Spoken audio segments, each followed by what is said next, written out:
I'm just gonna say it. The Party Never Ends fucking sucks. Okay, it's ass. It's terrible. It's garbage. Years after Juice's unfortunate passing, the last posthumous album, The Party Never Ends, is here. And I'm gonna tell you guys this right now. There are no bangers on here. And I know bangers. Okay, I'm being a little untruthful on this one. I like maybe 4 songs off of this project. A project with 19 songs, and I only like 4 of them. And one of them isn't even a Juice WRLD song. It's the fucking Kid Leroy. Who? This is kind of sounding familiar. Nah, I think I'm tripping. If I can be 100% transparent, Juice's albums outside of Goodbye, Good Riddance don't have a lot of substance. Goodbye, Good Riddance is a decent heartbreak breakup tape that you can listen to. Unlike the rest, it has a theme where the following ones don't follow the same layout. Man, this shit sound familiar, bro. Death Race for Love being the last project Juice was alive to see was pretty mediocre at the time. Post his death, it exploded in popularity. And I can admit that I thoroughly enjoyed it, but that doesn't take away from what I just said. You can find enjoyment in things that are objectively bad or mediocre at best. At the time, Juice was on the come up, so I don't think it's quite fair to judge all of his worth based on these 2 solo projects. He has so much talent and room to grow that it just wouldn't be right to say, oh, this nigga dog shit, because he dropped 2 subpar albums. He could have had like a musical awakening like Mac Miller or like Lil Yachty did with his most recent project. I definitely could see Juice leaning into another bracket of music with time, like we saw with Man of the Year on Legends Never Die. But unfortunately, his story was cut short. After his passing, he told us Buddy had like 2K songs in the vault just sitting there. Guess how many songs they gave us? Officially, at least. Just guess. I'll wait. Did you guess it? Because it's 73. They gave us 73 fucking songs out of 2,000. Now, the label might be including features. It might be including features because, you know, he's been on Trippie Redd's tapes. He was on Ski Mask last tape. He's done some little like ventures with like Dua Lipa or some shit, like I forget the fuck her name is, but they may be including features in that 2000 smorgasbord of music. I'm not. I'm talking about Juice WRLD only tracks. 73 songs out of 2,000. That's Legends Never Die. That's Fighting Demons Deluxe. That's The Party Never Ends. There's the pre-party and some loose songs they gave us in between 2020 and 2024. There's just no way they're sitting on that much music and we're not going to hear any of it. That being said, it's not 100% the label's fault for what they putting out, because Juice WRLD fans have been leaking his music since fucking forever. Juice WRLD has probably, excluding Playboi Carti, he probably has the worst leaks in the music game right now. According to some forums, I found at least 700 songs of his have been leaked. And bro, I just want to tell you guys, leaking music is not a good thing, okay? It is not a good thing. I know we want music from an artist, especially when they try and carry this mysterious persona, but leaking music only makes the artist start from scratch again and again and again. For example, Whole Lotta Red, the one that we got, was not the one that Carti was working on. If you guys don't know, there's like 3 versions of Whole Lotta Red, and I believe the baby voice Carti we heard with like the Kid Cudi song from a couple years ago. I believe that was going to be the voice of Whole Lotta Red.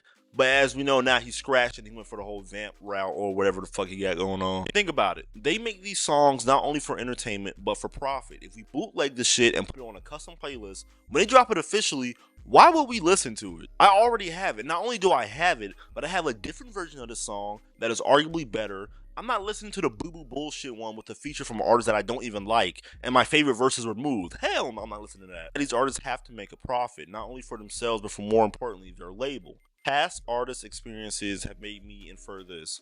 Juice probably signed a contract with the agreement of a certain amount of projects to his label, and in exchange, they give him a lump sum of money. As I've been insinuating this whole video, same shit happened to X, and obviously to fulfill this contract, he has to come up with a plethora of music, which in turn is how we probably got the 2,000 songs in the vault. And that's definitely a lot, but Juice was so talented that most of these songs are freestyles, and that made the process for these projects even easier for him to produce. Remember when I said these albums don't have a lot of substance? It definitely shows with these last 2 projects. Legends Never Die stands next to Goodbye Good Riddance as Juice's best body of work. It feels so much more sentimental, and yeah, maybe it's because it came out a few months after he passed. Emotions were definitely still high. but the team who gave us that cannot be the same team who gave us The Party Never Ends. Fighting Demons and Party Never Ends feels like when a board of execs come together in a room and try to make a playlist that fit the artist's aesthetic and not forming a body of work. Much like what X's team did with Bad Vibes Forever, they grab a whole bunch of tracks with no cohesion, no substance, that don't really make you come back for more. It's also artificial that it's baffling this shit even made it out of the room of approval. Like, nigga, who cleared this? I said earlier that leaks were bad, but at this point it's almost impossible to avoid them. And some of the leaks I've heard, you could probably form a light 7 to 8 track project with some form of identity. And not these skeletons of songs that all say the same thing. I do drugs, I love my new bitch, I hate my old bitch, N-word with the hard R. Nigger. I'm not innocent, okay? I have listened to a couple Juice WRLD leaks, and I find it incredibly interesting that the songs that I've heard, I feel would fit some of these aesthetics. For example, Fighting Demons, that could have been an entire tape based off Juice talking about his substance abuse, his addiction. I found this recent leak called Lemon Glow. I'm not sure if that's the official name of it, but that song is so incredibly dark and it goes into the subject matter of how Juice is basically obsessed with taking prescription drugs. And I feel like on a tape called Fighting Demons, I can't fathom why the song selection on both The Party Never Ends and Fighting Demons, just the way it doesn't make any sense to me. It's crazy. And I made a video about X a couple months ago with pretty much the same subject matter about how they ruined his legacy. And I feel like with a team of people who really care about this artist and the person as an individual, I feel like you should be able to pick apart the songs that you're going to put on said project and be like, okay, this doesn't make sense. This does. He never finished this one, so let's just not even release it. With X's Skins and Bad Vibes Forever, I know Skins was supposed to be an incredibly short project. I'm aware. He made that very clear before he passed away. The next one's going to be like 7 minutes long or whatever. But I'm not entirely sure if the final track list for Skins is the one he had envisioned, or if that's just the ones he were working on and he was thinking about putting on that project. Because some songs on Bad Vibes Forever, I think probably could have fit the vibe of Skins. And like I said in my X video, maybe the whole point of Skins was to be, this is my whole aesthetic within a very short, compact piece of work. Like he had Train Track, that's like the narrative song.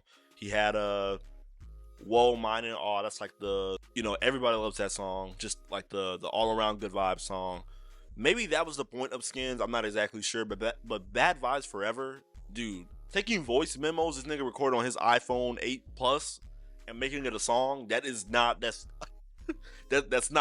good. At the same time, especially with Juice's last 2 projects, Juice is very much known for being a freestyle king. He's freestyled, I think they said Death Race for Love, he freestyled that whole album. So it's not new information that most of Juice's catalog is him freestyling.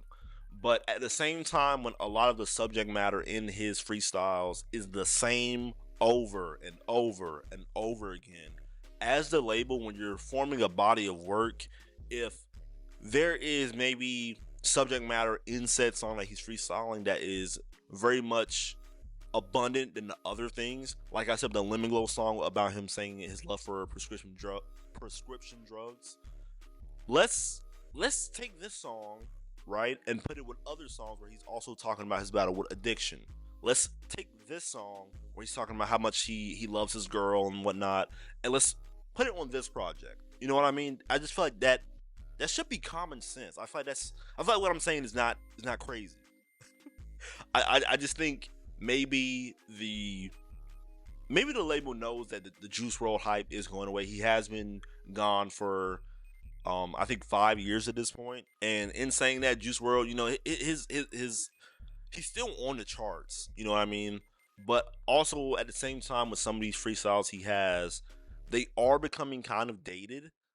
Of course, he was only alive until 2019, so like a lot of the things going on in 2019 versus now is like it's not the same thing. His music could probably still appeal to the youth, probably to, still teenagers. Same thing with X's music, but a lot of his stuff might get dated over time because he's really just talking about the same thing. And when an artist, when all you hear from them is drugs, fuck my ex, swag flexing, it gets pretty old. Like, it got pretty old with Death Race for Love, and with Legends Never Die. Like I said, it was right after he passed away, so obviously my ear to that album is going to be different because it has sentimental value. Same thing with Skins. Like, I love the Skins album, but it just because of the subject matter that preceded it. So I don't know if all 2000 songs or whatever's remaining of Juice's of his work. I don't really know if necessarily it's good for us to even get all that music if it's just gonna be more of the same. If we don't have anybody in the chair going through all 2000 of these songs, being like, okay, this one's unfinished. This one sounds like what's a random Juice WRLD song? This one sounds like All Girls All the Same. Let's just scrap this one. Let's pick this one. Let's pick this one. Let's pick this one, and make a. And the thing is, these last two albums, they've been incredibly fucking long. And newsflash, incredibly long albums are not the wave. We don't want to sit down for an hour and 30 minutes listening to 37 tracks. We don't want to do that, okay? Maybe X is onto something with making Skins so fucking short, but we don't want to sit down and listen to an album for 35 minutes, or not 35 minutes, like an hour and 35 minutes. Okay, we don't want to do that shit. Taking certain songs and making, like I said earlier, 7, maybe 9 tracks with all the same subject matter. You might have something on your hands. It might not be the greatest thing considering, he freestyled almost everything. So everything's off the dome and there's not too much things going into it. But at least it's something that we can sort of see the vision for. You know what I mean? Fighting Demons is definitely a waste of a title and a waste of an album. The Party Never Ends, they were saying he was working on this before he passed away. So much like X, it's kind of like his Skins. Yeah, man, I just think it's incredibly unfortunate that we're not even going to see where Juice was necessarily headed in his musical evolution. I don't think he would have been rapping about the same thing forever, and hopefully he would have put down the drugs. I mean, we know that didn't happen, of course, but it's always wishful thinking. But I don't like how history is basically repeated itself. Like, I would have thought with 2000 songs you can form something better and learn from the reception from X's management, because nobody liked Bad Vibes Forever. Nobody liked that shit. And on social media right now, we see a lot of his friends are also like crashing out, like DJ Scheme, for example, because they know this album is bullshit, bro. It's badly mixed. The song selection is ass. One of the songs doesn't even fucking have Juice WRLD on it, and it's a good song, but Juice WRLD's not even on it. And this is his last project. He has 2,000 songs on his last project. Out of 73 songs you decided to release to us, what the fuck do we want to listen to Kid Leroy for? Come on, bro. It don't make sense. It don't make sense. Quick little update.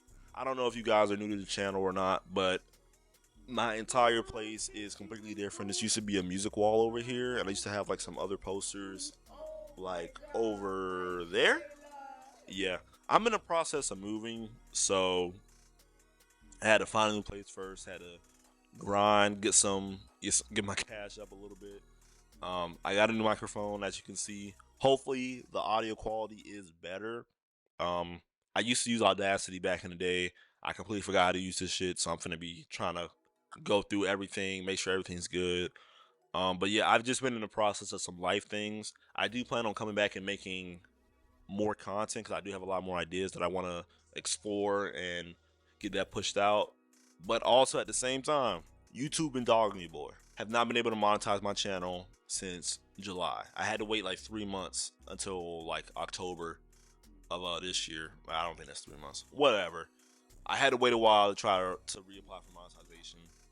I reapplied. They denied it. They were saying I have like repeated material over my channel. I don't know what the fuck that means, and I can't seem to reach out to YouTube. So in January, I'm going to reapply one more time. If I don't get approved, I'm moving all this shit to a new channel. So I just want to let you I want to let you guys know that first and foremost. If you guys are already subscribed to me, or if you're new If you're a new viewer, just seeing me talk about Juice WRLD, I like to talk about music, anime, art, gaming, movie. I like to talk about all types of different shit. So I feel like if I do have to make a new channel, it's going to be a lot more cohesive, and you're going to be able to really dive deep into that channel a lot more than what you are now. Cause I know this channel's fucking all over the place. Like the last video I made was like about Spider-Man 2, but I just want to give a little channel update. I know I've been kind of MIA, so let me know what you guys think in the comment section below. If you think, yeah, you know, this shit is ass, which I'm pretty sure most of you guys are considering you clicked the video, or if you're like, oh, you know, I think they did a good job. Leave a comment down below. Leave a like. Share with your people. Peace. Nigga.